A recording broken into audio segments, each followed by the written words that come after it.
Palmolive Soap, your beauty hope, and Luster Cream Shampoo for soft, glamorous, caressable hair bring you Our Miss Brooks, starring Eve Arden.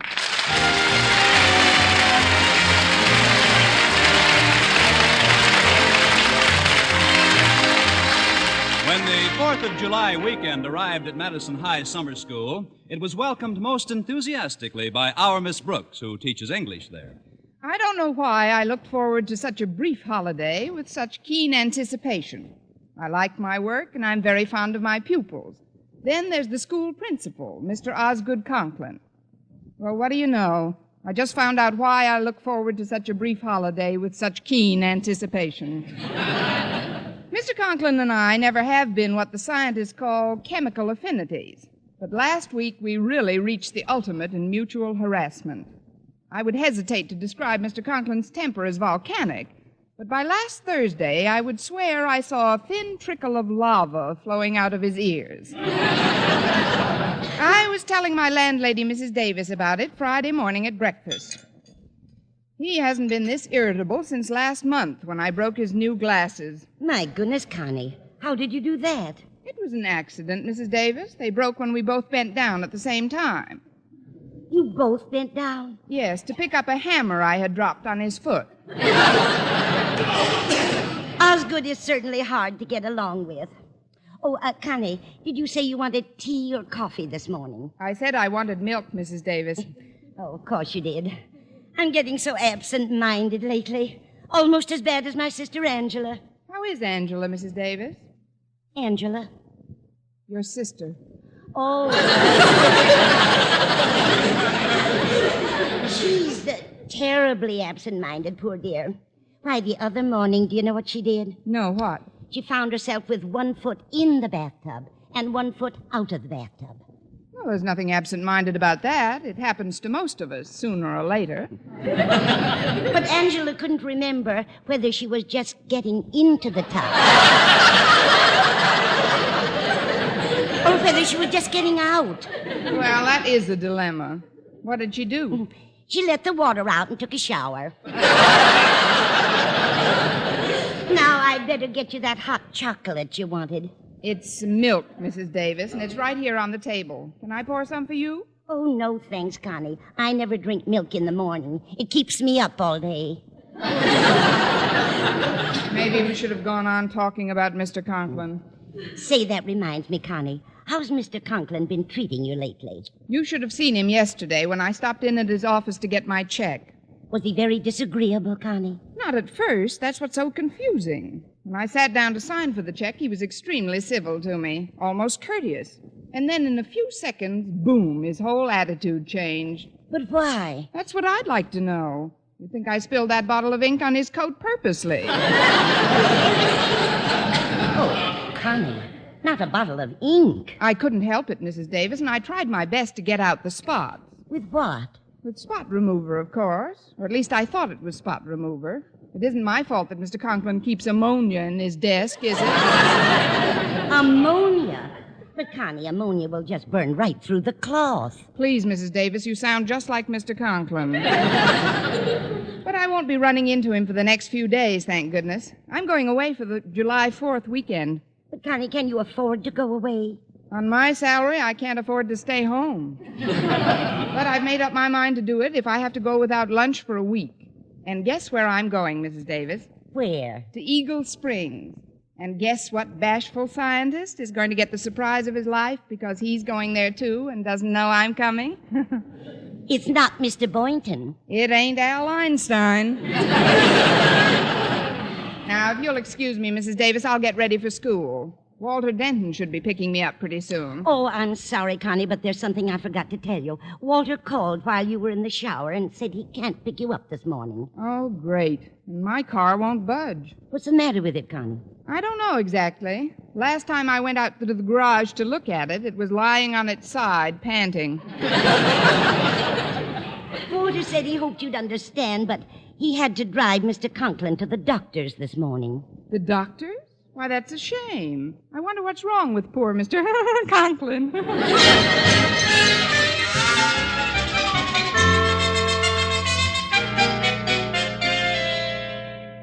Well, Osgood, I can't seem to find anything radically wrong with your physical condition, outside of a slightly elevated blood pressure, that is. What is my blood pressure, Dr. Haney? Oh, nothing to worry about, Osgood. Around 180, I'd say. Of course, if it gets to 200, I'd advise you to sell.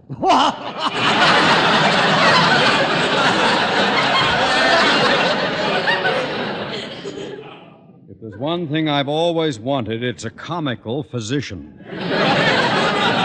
Now tell me, Doctor, what's wrong with me? Well, I can't discover any physical symptoms, Osgood, but there's no doubt about it. Something seems to be troubling you mentally. Now, what is it? It isn't a what, it's a who. And what a who. Even when we're not together, I can still see her face before me. But, Osgood, who is this woman? It's Miss Brooks, Doctor. She teaches English at Madison. It seems to me, Osgood, if Miss Brooks grates on your nerves so much, you shouldn't let her cross your path. Avoid contact with her whenever possible. As a matter of fact, I recommend that you leave town for a few days. That's it. I'll do it. I'll go away for the 4th of July weekend. But where? Oh, it doesn't matter where. Do your world of good to get away for a few days. Say, now, maybe I can help you. You? Why, sure. I know the squaw in charge of reservations on the chief. Oh,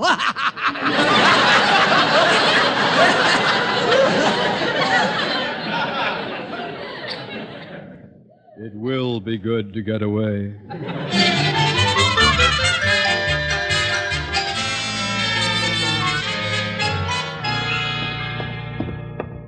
Oh, hello, Miss Brooks. You're just the person I wanted to see. Good morning, Harriet. What can I do for you? It's Daddy, Miss Brooks. I'm real worried about him. Last night he cried out in his sleep several times. Mother had to keep waking him up, and once in his sleep he screamed out your name. My name? Yes. That's when Mother had to tie him to the bed. I think I can explain your father's nocturnal penchant for screaming my name, Harriet. We've spent the better part of this week exchanging unpleasantries. Then Daddy did have words with you? Harriet, your daddy had words that I wouldn't repeat in front of a sailor. He was extremely nervous this morning when Walter Denton drove him to the doctor's. Well, I hope his doctor has a good doctor. Now, if you'll excuse me, Harriet, I'll run along to class. Just a minute, Miss Brooks. Here's Daddy now. Oh, good morning, Harriet. Well, the doctor says there's nothing wrong with me physically at all. I knew it. You look better already. Thank you, my dear. Good morning, Mr. Conklin. He just took a turn for the worse. Good morning, Miss Brooks. So far. I'd better get into my office now. I'll see you later, Harriet. All right, Daddy. But what's the umbrella for? It looked like rain when I left for the doctor's. Oh, by the way, it's a rather sturdy umbrella, Miss Brooks. Care to whack me over the head with it to start off the day? Oh, of course not, Mr. Conklin. You're sure now? I'll take a rain check. I'm positive. Oh, hold still a minute, Mr. Conklin. There's a thread hanging from the lapel of your coat. I'll pull it out for you. You needn't bother. It's thank no you. bother. I'll pull it out in just a second. There, that does it. No, there seems to be more. Hold still, please. I'm waiting, Miss Brooks. I'm pulling, Mr. Conklin. His lapel looks all right, Miss Brooks. Oh, I'm getting it now. Is this a new suit, Mr. Conklin? Yes. Yes, it is.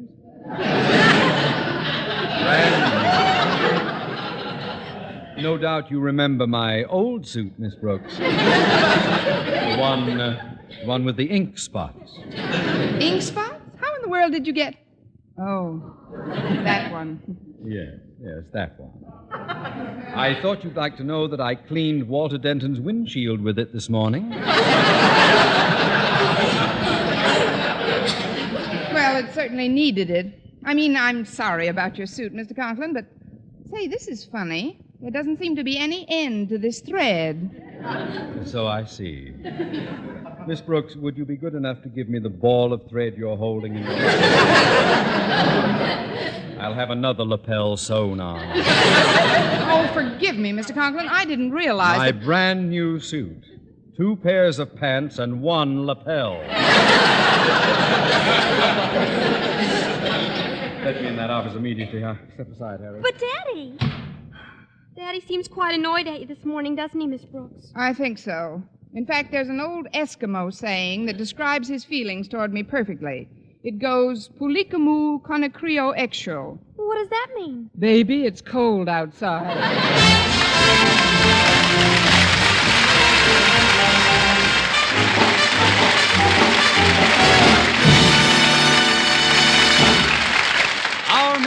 starring Eve Arden, will continue in just a moment. But first, here is Vern Smith.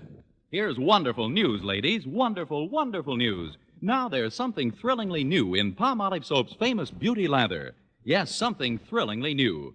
Palmolive's famous Beauty Lather now brings you new fragrance, new charm, new allure. Millions of women will prefer Beauty Lather Palmolive over all other leading toilet soaps the minute they try it. For Palmolive Soap's famous Beauty Lather now has a new, clean, flower-fresh fragrance for new allure, new charm. So, ladies, forget all other beauty care and use Palmolive Soap the way doctors advised for a lovelier complexion. Just stop improper cleansing and instead wash your face with Palmolive Soap 3 times a day, massaging Palmolive's wonderful Beauty Lather onto your skin for 60 seconds each time to get its full beautifying effect. Then rinse. That's all. All types of skin, young, older, oily, respond to it quickly. Don't wait another day to try Palmolive's Beauty Lather. You'll be thrilled by its new fragrance, new charm, new allure. Thrilled again by the fresher, brighter complexion doctors prove may soon be yours. For new loveliness all over, use big bath-size Palmolive in tub or shower.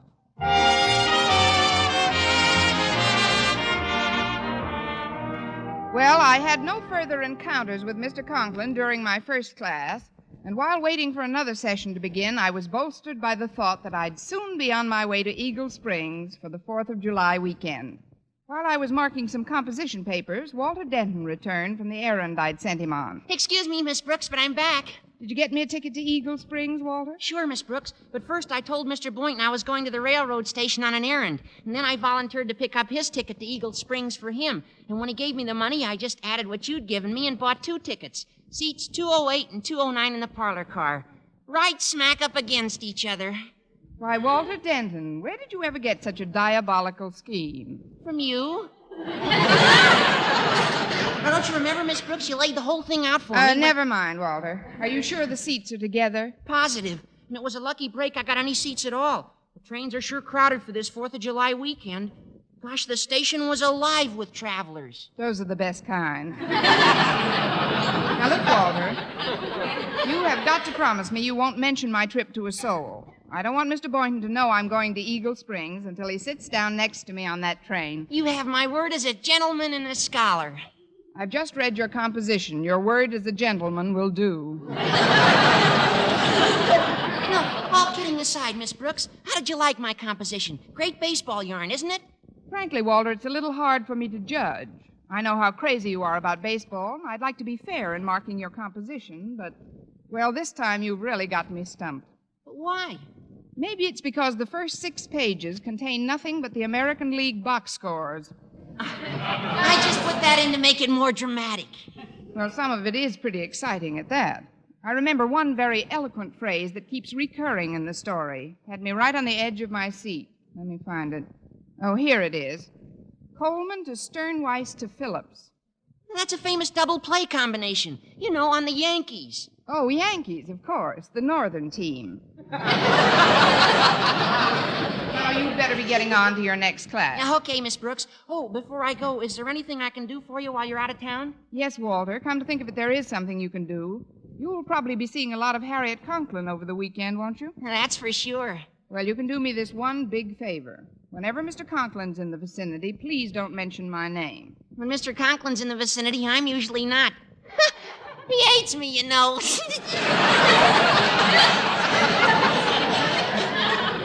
You're not the only one. But just don't talk about me when he's around. I'm hoping he'll cool down a bit while I'm away. Oh, there's that pesky fly again. He's been in here all morning. I'll be darned if I'd hang around summer school all day if I was a fly. Maybe he needs the credits. Hand me that fly swatter, Walter. Thanks. Oh, he lit over here on the door, Miss Brooks. I'll open it and let him fly out. No, don't, Walter. He looks like a germ carrier. I think I've got a good bead on the little pest. Here goes.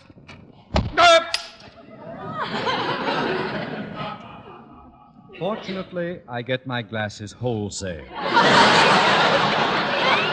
Mr. Conklin. And now that you've warmed up, Miss Brooks, how about trying the umbrella? It was an accident, Mr. Conklin. Miss Brooks didn't mean to hit you. She was after that other pest. I mean, the fly. Well, if it isn't Walter Denton. I've hit the jackpot this time. Oh, please, Mr. Conklin, if you'll just sit down a minute. Yeah, Mr. Conklin, just have a seat. I'll gather your glasses for you. Yes. Oh, Denton. Yes, sir? Get out! Yes, sir! That is, yes, sir. Miss Brooks, the reason I came in here was to inform you, as I have the other members of the faculty, that I'm going away for a while. Away? For how long, Mr. Conklin? Well, this morning I planned on staying away for just 3 days. But then, when you siphoned off one of my lapels, I decided to make it 4 or 5. And just now, when you flogged me with that fly swatter, I realized I'll need at least a week. Mr. Conklin, I won't deny that a series of extremely unfortunate incidents have occurred. How very broad-minded of you. Well, there won't be any more of them for me, at least not for the next week. I always thought I was a man of more than average courage, Miss Brooks, but I've discovered recently that I'm not. Please, Mr. It's true, it's true. I am a coward, Miss Brooks. But be that as it may, I am determined to live long enough to be an old coward. Hence, I am about to flee the city. But where are you going, Mr. Conklin? I don't know yet. I've called the railroad station, but their trains are all jammed with 4th of July weekenders. However... Yes, I know. It's very crowded on almost all the trains. I haven't finished talking, Miss Brooks. I was about to say, however, I'm going to try the airport this afternoon. Maybe I can get a plane for somewhere.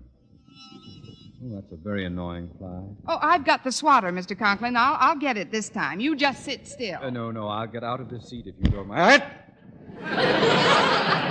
You got up, Mr. Conklin. As I was saying, Miss Brooks, I'll go to the airport. If I can't get a plane from somewhere, I may fly somewhere without a plane!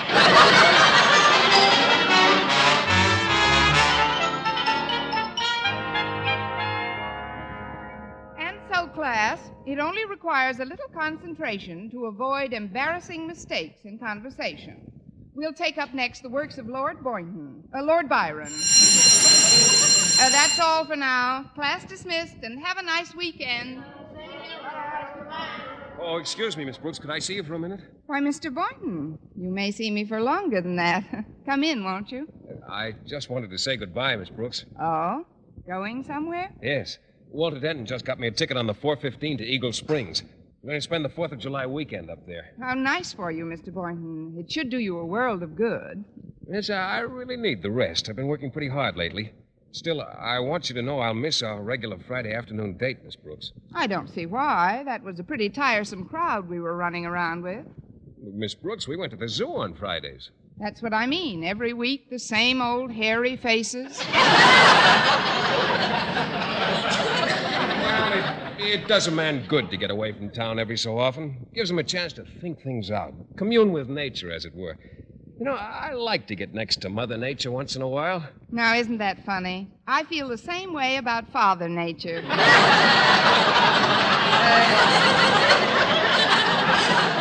That is, I'm sure you'll have a lovely time, Mr. Boynton. I knew you'd understand, Miss Brooks. Walter got me a seat in the parlor car. They usually come in twos, you know. Do they? Yes, I hope someone nice sits next to me. It's quite a long trip, and a friendly traveling companion can make the time pass much more pleasantly. I'm sure you'll draw the doll of the world. No, not me. Just my luck. I'll probably wind up alongside some big fat dunce. I mean, it's silly to even speculate about your train partner, Mr. Boynton. Forget it for now. Well, if only he has a good sense of humor. I remember the last trip I took to New York. On my way back, I sat right next to George S. Kaufman, the famous playwright. Really? How was his sense of humor? You'd be surprised. It wasn't so good. I told him one of my best gags, too. You know the one where I make my shoes squeak on purpose? Well, when Kaufman asked me if they were new shoes, I said, "Shoes nothing. Those are my Blue Jay corn plasters chirping." now, you know that's funny.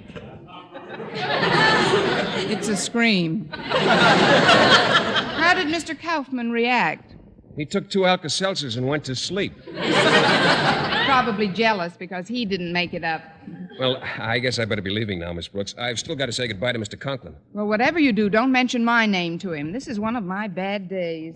Miss Brooks, you shouldn't fight with Mr. Conklin. I'm not fighting with him, Mr. Boynton. Why, Mr. Conklin would be the first to admit that we'd get along splendidly together if it weren't for just one thing. What's that? Me.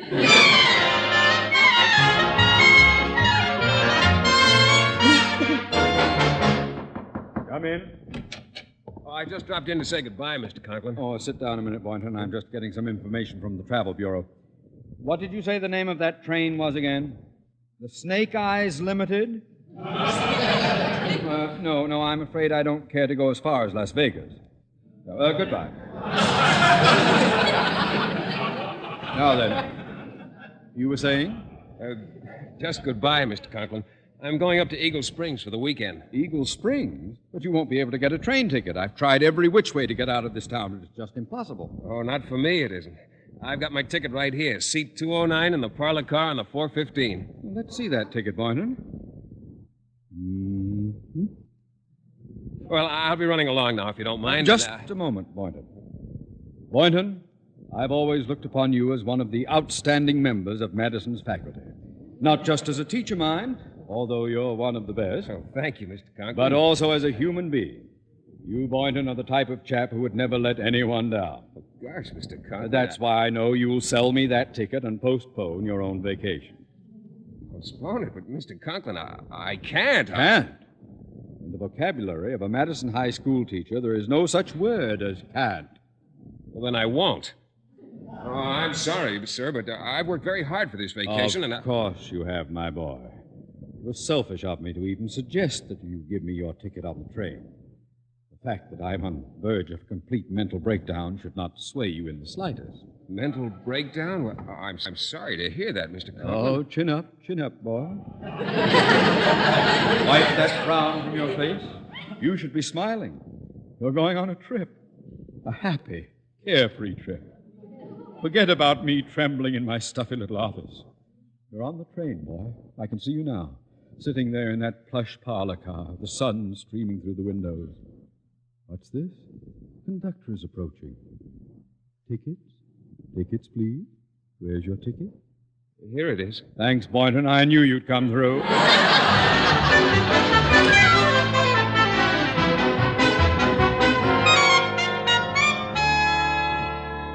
Here you are, miss. Seat 208. Thank you. Now, this bag belongs to the gentleman in the next seat. He went back to the smoking car just before we pulled out. Oh, that's perfect. Now I can really surprise him. Oh, you know him? Not as well as I'm going to. That is, we've never been on a vacation together before. Oh, that's the fellow coming down the aisle there. Oh, yes. He's got adhesive tape on his glasses. What? Are you sure that's the man who has seat 209? I'm positive. I parked him here myself. Oh, well, if you'll excuse me, I'm going to face the window before he sits down. What for? If he sees me before he sits down, he'll fall down. Oh, I get it. It's a rib. Tickets. 205, 207. Ah, here we are, 209. Hi-ho, to Eagle Springs we go. Well, I have a traveling companion. I don't blame you for gazing out the window. Lovely scenery, isn't it? Mm-hmm. Nothing like taking a little trip, eh? Mm-mm.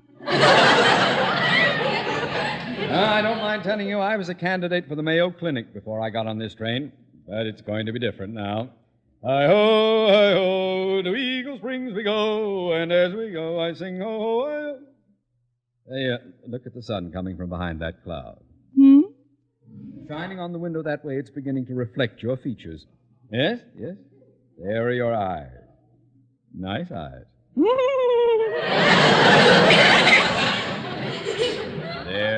There's your nose. Pretty nose. There's your mouth, your chin. Put them all together, and they add up. Oh, no!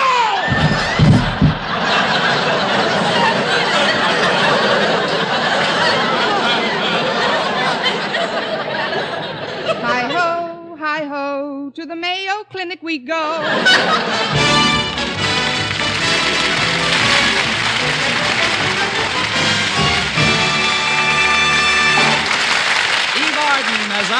Brooks returns in just a moment, but first...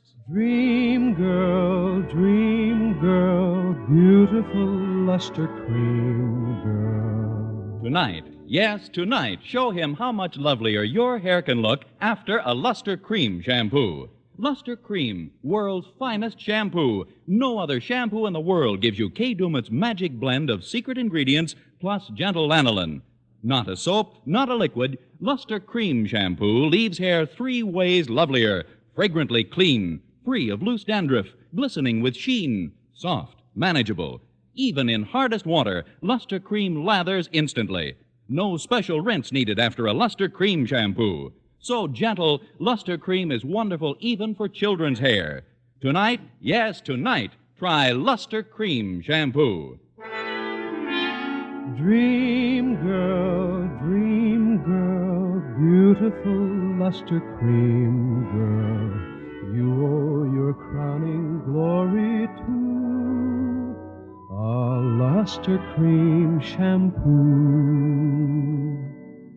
And now, once again, here is our Miss Brooks. Well, after I found out the identity of Mr. Boynton's summer replacement on the train, I altered my plans for the weekend. Computing the wind velocity and the rate of speed at which we were traveling, I decided not to get off until the first stop. Then I took the next train back to town. And when I arrived at the depot, I ran right into Walter Denton. Miss Brooks, what are you doing here? You should be halfway to Eagle Springs by now. I was, Walter, but I found out that Mr. Boynton isn't going, and I couldn't bear the thought of letting him spend the weekend alone. Alone? But, Miss Brooks, Mr. Boynton got a last-minute cancellation and left for Eagle Springs 5 minutes ago. What? Sure, I drove him down. Oh, great. Well, there's only one way I can celebrate the holiday now. I'll make an anonymous call to Mr. Conklin on Monday. An anonymous call? Yes, Walter. That's the 4th of July, and I'm really going to shoot off my mouth.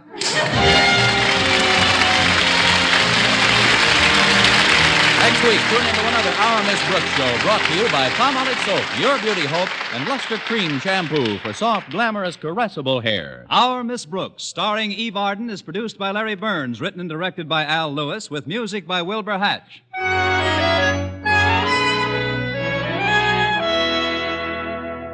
Here's a money-saving offer, men. A giant tube and a large tube of Palmolive brushless shaving cream for 49 cents. Yes, a 70-cent value for only 49 cents.